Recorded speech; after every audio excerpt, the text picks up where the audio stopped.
আলহামদুলিল্লাহি রাব্বিল আলামিন আসসালাতু ওয়াসসালামু আলা সাইয়্যিদিল আমবিয়াই ওয়াল মুরসালিন আম্মা বা'দ ফাআউযু বিল্লাহি মিনাশ শাইতানির রাজীম বিসমিল্লাহির রহমানির রহিম আসসালাতু ওয়াসসালামু আলাইকা ইয়া রাসূলুল্লাহ ওয়া আলা আলিকা ওয়া সাহবিকা ইয়া হাবিবাল্লাহ আসসালাতু ওয়াসসালামু আলাইকা ইয়া নবিয়াল্লাহ ওয়া আলা আলিকা ওয়া সাহবিকা ইয়া নূরাল্লাহ।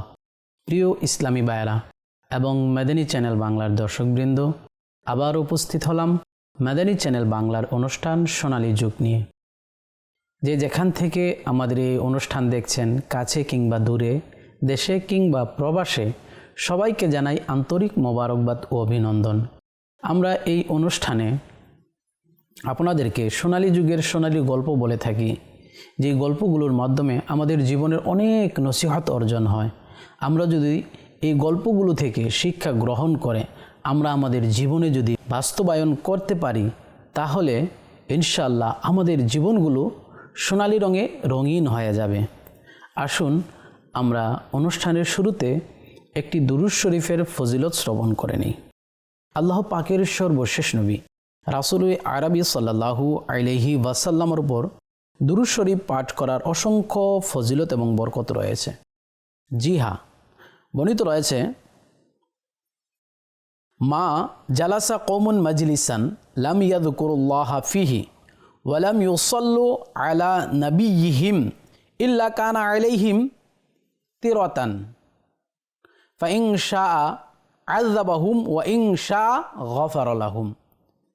রাসূলুল্লাহ সাল্লাল্লাহু আলাইহি ওয়াসাল্লাম ইরশাদ ফরমান, যে ব্যক্তি এমন কোনো মজলিসে বসে যেখানে না সে আল্লাহ পাকের জিকির করে আর না নবী করিম রউফুর রহিম সাল্লাল্লাহু আলাইহি ওয়াসাল্লামের উপর দুরূদ শরীফ পাঠ করে, তবে কিয়ামতের দিন ওই মজলিস তার জন্য অনুশোচনার কারণ হবে।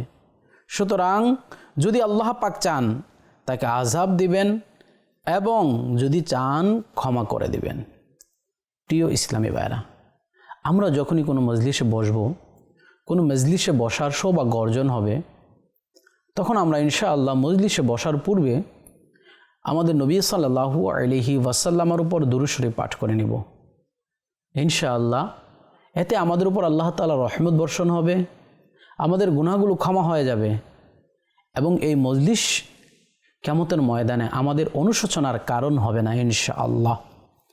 ইনশাআল্লাহ আজকে আমরা এমন একজন আল্লাহ ওয়ালার আলোচনা শ্রবণ করব, যার নাম হচ্ছে আব্দুল্লাহ ইবনুল মুবারক রহমতুল্লাহি তাআলা।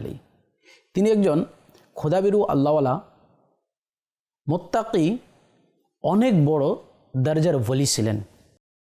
আসুন আমরা তার কিছু ঘটনা শ্রবণ করি। মুহাম্মদ ইবনু আলী তার পিতার সূত্রে বর্ণনা করেন, যখন হজ্জের সময় আসত তখন মারভ শহরে বসবাসরত আব্দুল্লাহ ইবনুল মুবারকের ভাই, ব্রাদার, আত্মীয় স্বজন, তার ঘনিষ্ঠ বন্ধু বান্ধবগুলো তার কাছে আগমন করত এবং এসে বলতো, হে আবু মুহাম্মদ।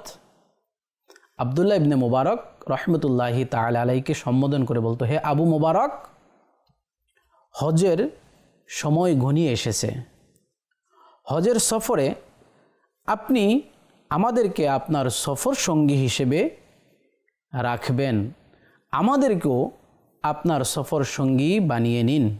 আব্দুল্লাহ ইবনে মুবারক রহমতুল্লাহি তাআলা আলাইহি তখন তাদেরকে বলতেন, তোমাদের হজের সফরের যাবতীয় যে খরচ রয়েছে এগুলো আমার কাছে নিয়ে এসো। এরপর তিনি তাদের সকলের খরচগুলো নিয়ে একটি সিন্দুকে রেখে সিন্দুকটিতে ভালোভাবে তালা লাগিয়ে দিতেন। তারপর তাদেরকে নিয়ে মর্ভ থেকে বাগদাদের উদ্দেশ্যে যাত্রা করতেন, অর্থাৎ মর্ভ থেকে বাগদাদ যেতেন, বাগদাদ থেকে মক্কাতুল মুকাররমা মদিনাতুল মুনাওয়ারার উদ্দেশ্যে রওনা দিতেন। এ সফরে তিনি তাদের পিছনে বিপুল পরিমাণের অর্থ ব্যয় করতেন। যারা হজের মুসাফির সফরকারী আবদুল্লাহ ইবনে মুবারক রহমতুল্লাহি তাআলা আত্মীয় স্বজন ঘনিষ্ঠ বন্ধু বান্ধব যারা, তাদের পিছনে আবদুল্লাহ ইবনে মুবারক রহমতুল্লাহি তাআলা নিজের পকেট থেকে নিজের ব্যক্তিগত অনেক টাকা ব্যয় করতেন, উন্নত খাবার খাওয়াতেন এবং উত্তম পোশাক পরিধান করাতেন।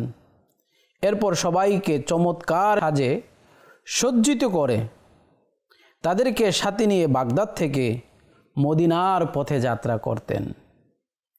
মদিনায় পৌঁছে তিনি তাদের প্রত্যেককে জিজ্ঞাসা করতেন, তোমাদের পরিবারের লোকজন মদিনা থেকে তাদের জন্য কি কি জিনিসপত্র নিয়ে যেতে বলেছে।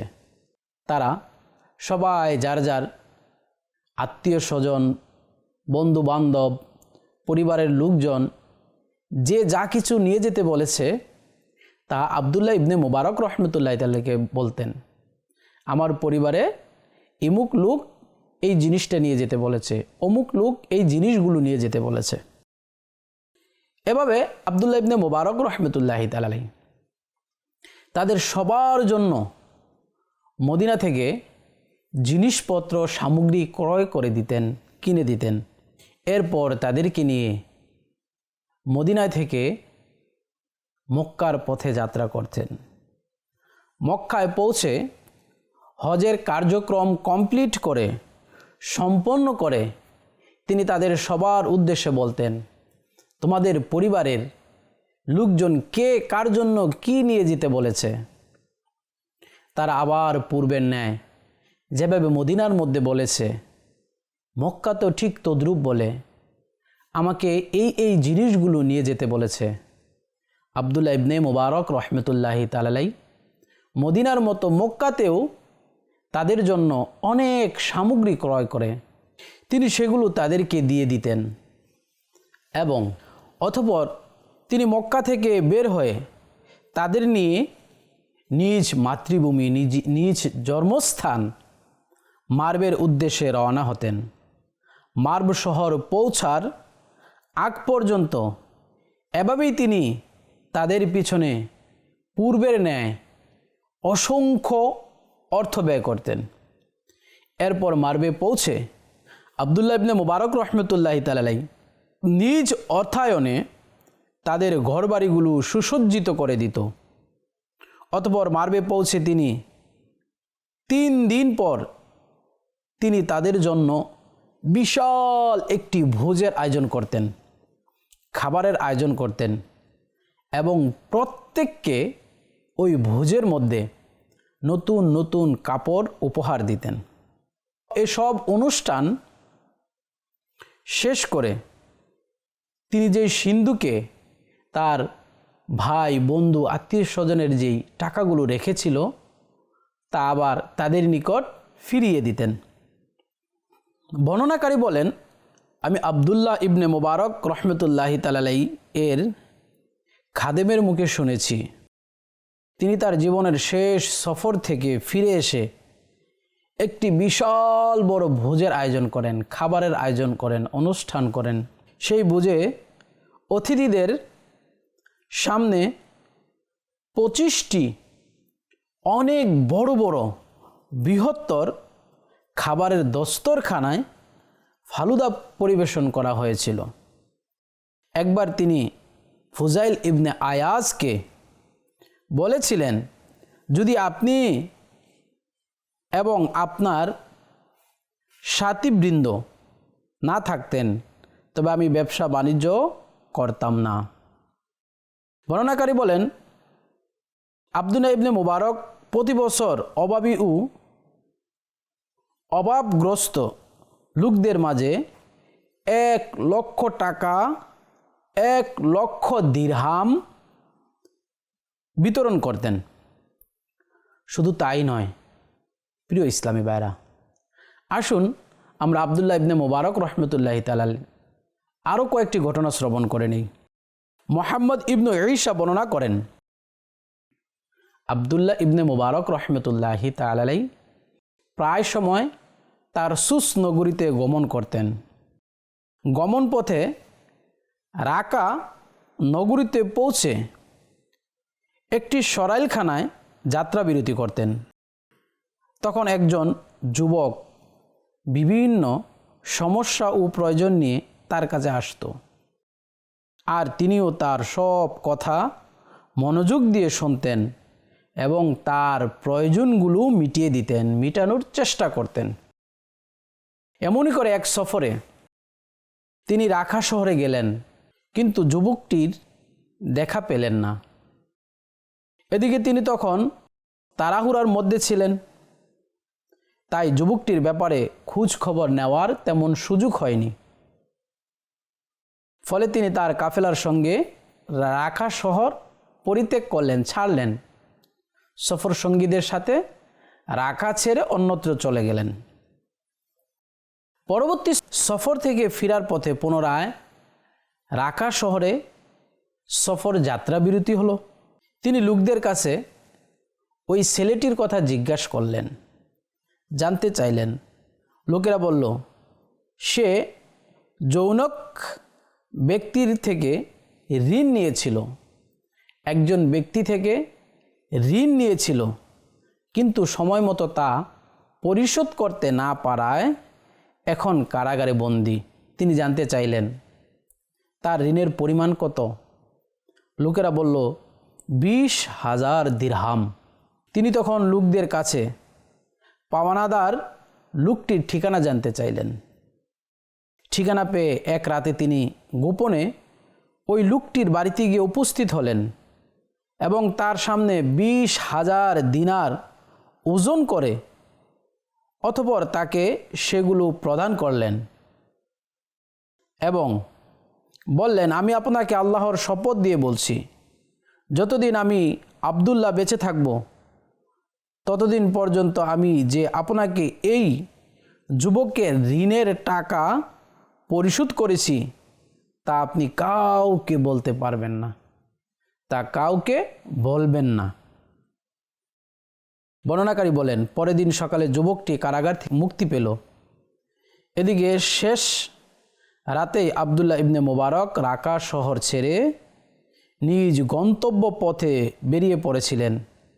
লোকেরা তখন যুবকটিকে জানালো, আবদুল্লাহ ইবনে মুবারক এখানেই ছিলেন, তিনি তোমার কথা বারবার স্মরণ করছিলেন, জিজ্ঞেস করছিলেন, তোমার খোঁজ খবর নিচ্ছিলেন। আজ ভোর রাতেই তিনি এখান থেকে চলে গেছেন। যুবক তখন সাক্ষাতের আশায় আবদুল্লাহ ইবনে মুবারকের পিছু পিছু ছুটতে লাগলো, পিছু নিল এবং রাকা শহর থেকেই 2 কিংবা 3 মাইল দূরত্বে গিয়ে তাকে পেয়ে গেল। আবদুল্লাহ ইবনে মুবারকের সাক্ষাৎ পেয়ে গেল। আবদুল্লাহ ইবনে মুবারক বলতে লাগলো, যুবক তুমি কোথায় ছিলে? সরাইখানায় তোমাকে দেখলাম না তো।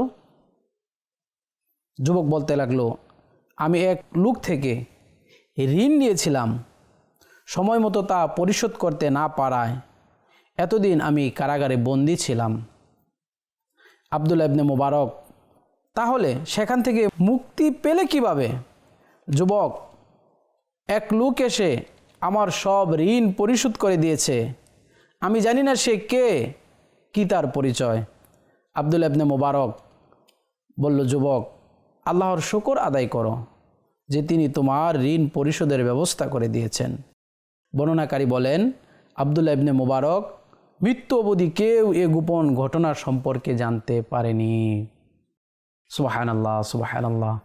প্রিয় ইসলামী ভাইরা, এই ঘটনা থেকে আমরা জানতে পারলাম আবদুল্লাহ ইবনে মুবারক রহমতুল্লাহি তাআলাই, যিনি প্রকাশ্যে এবং গোপনে উভয় অবস্থায় মানুষকে সাহায্য সহযোগিতা করতেন। আল্লাহ পাক আবদুল্লাহ ইবনে মুবারক রহমতুল্লাহি তাআলার মাধ্যমে অনেক ঋণগ্রস্ত মানুষের ঋণ পরিশোধ করিয়েছেন।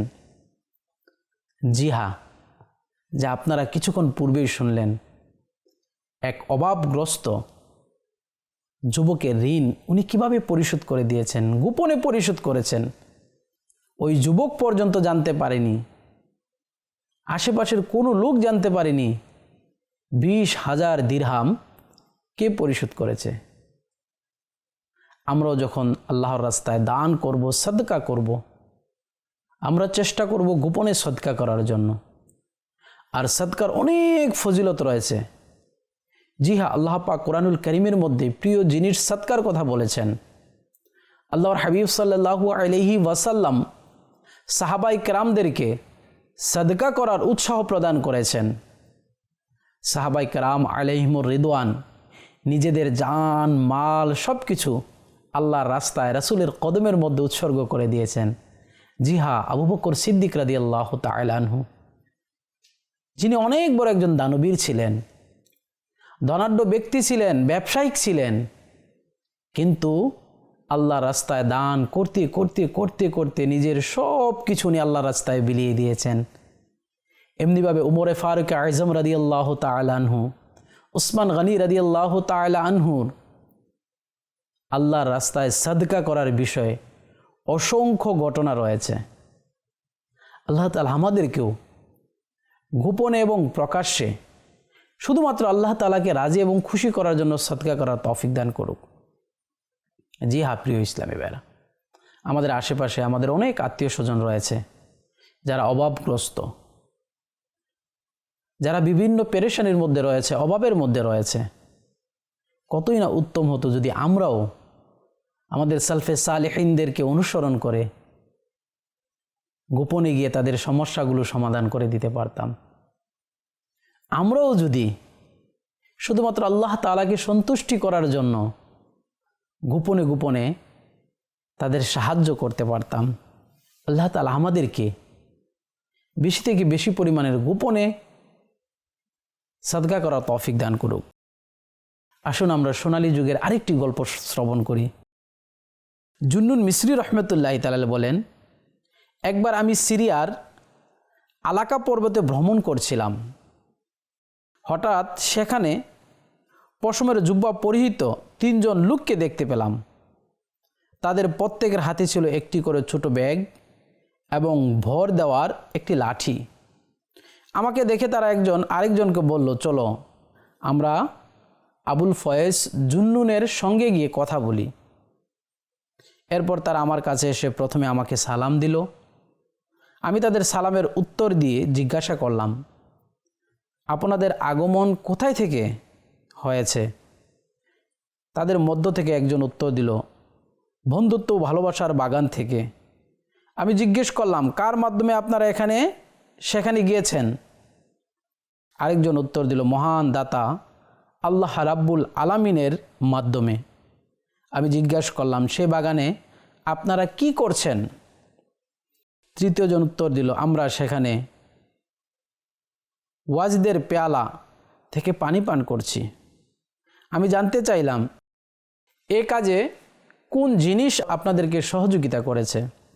আরেকজন উত্তর দিল, মাহবুব তথা আল্লাহ তাআলাকে পাওয়ার তাড়নায় সৃষ্ট আমাদের মুজাহাদার দীর্ঘ শ্বাস এবং অক্লান্ত প্রচেষ্টার অশ্রু, যার ফলে ওয়াজদের পেয়ালা থেকে পানি পান করার বদৌলতে আমাদের অন্তর থেকে গাফলতি ও উদাসীনতা আধার অদৃশ্য হয়ে গিয়েছে। এরপর তারা আমাকে ইঙ্গিত করে একে অপরকে বলল, এত জুনুন মিসরি, যিনি সব সময় আল্লাহর মহাব্বত সম্পর্কে কথা বলে থাকেন। একথা বলার সঙ্গে সঙ্গে হঠাৎ আমাদের উপর দিয়ে এক প্রবল বাতাস বয়ে গেল এবং আমরা অবাক হয়ে লক্ষ্য করলাম আমাদের সামনে নানা রকম সুস্বাদু খাবার সুসজ্জিত একটি দস্তরখান বিছিয়ে দেওয়া হলো। এত খাবার আমি আমার জীবনে কখনো দেখিনি। দস্তরখানায় এত পরিমাণ খাবার ছিল, এত পর্যাপ্ত খাবার ছিল। জুন্নুন মিসরি রহমতুল্লাহ তাআলা বলতে লাগলেন, এত খাবার আমি আমার জীবনেও দেখিনি। আমি তখন তাদেরকে বললাম, সুবহানাল্লাহ, আপনারা আল্লাহর ওলি, দেখুন আল্লাহ তাআলা আপনাদের জন্য কি মেহমানদারির ব্যবস্থা করেছেন। তারা বলল, জুন্নুন, আমরা নই, বরং আল্লাহর ওলি তো হলেন আপনি। আমি বললাম, নিজেকে আল্লাহর ওলি বলতে আমার ভীষণ লজ্জা হয়। আমার কথা শুনে তারা আমার দিকে তীক্ষ্ণ দৃষ্টিতে তাকালেন। আমি তাদের বললাম, দয়া করে আপনারা আমাকে একটি উপদেশ দিন এবং আমার জন্য একটি বিশেষ দোয়া করুন। একথা বলতে না বলতে হঠাৎ আলাকা পর্বত বেয়ে কয়েকজন যুবক নিচে নেমে এলো।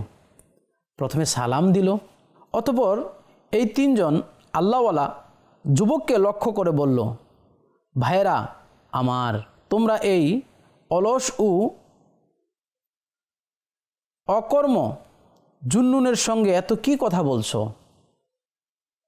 যে সত্য কথায় সায় দেয় না এবং তা মেনে নেয় না। এরপর তারা সকলেই মিলে দস্তরখানে বসে সেখান থেকে খাবার আরম্ভ করে দিলেন। কিন্তু একবারের জন্য তারা আমাকে তাদের সঙ্গে খেতে বললেন না, বসতে বললেন না, ডাকলেন না।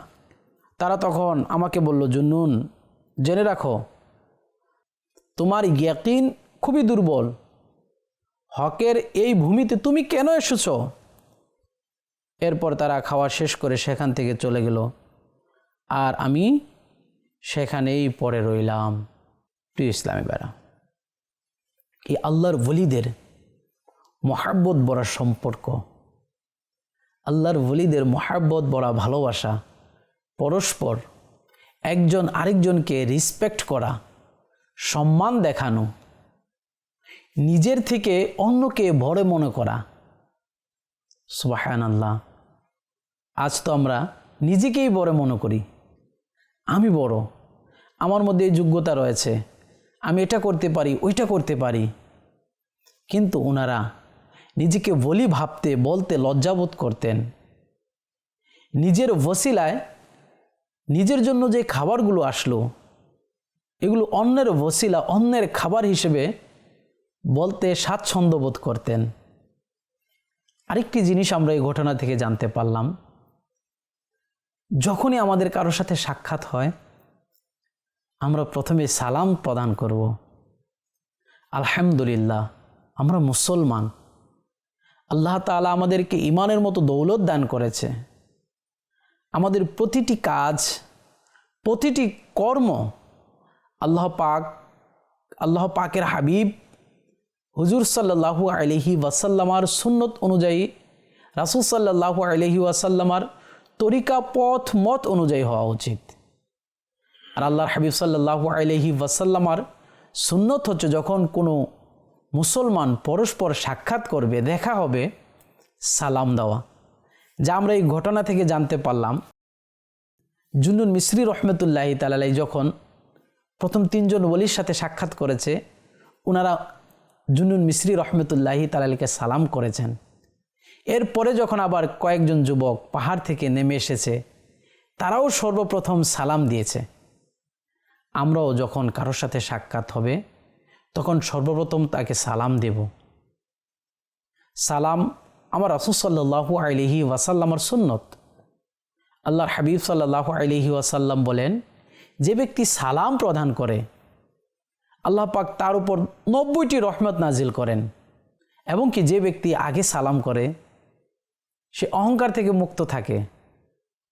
আমাদের উচিত যখনই কারোর সাথে সাক্ষাৎ হয়, দেখা হয়, হোক পরিচিত হোক অপরিচিত মুসলমান ভাই, আমরা তাকে সালাম দেব ইনশাআল্লাহ। আল্লাহ তাআলা আমাদেরকে রাসূল সাল্লাল্লাহু আলাইহি ওয়াসাল্লামের এই মহান সুন্নত সালাম প্রদান করা এবং মানুষকে খাবার খাওয়ানোর তৌফিক দান করুক। প্রিয় ইসলামী ভাইরা, ইনশাআল্লাহ দেখা হবে অন্য কোনো পর্বে, অন্য কোনো বিষয়ে। সে পর্যন্ত ভালো থাকুন, সুস্থ থাকুন, মাদানী চ্যানেল বাংলার সঙ্গে থাকুন। সাল্লু আলাল হাবিব সাল্লাল্লাহু তাআলা আলা মুহাম্মদ সাল্লাল্লাহু তাআলা আলাইহি ওয়াসাল্লাম।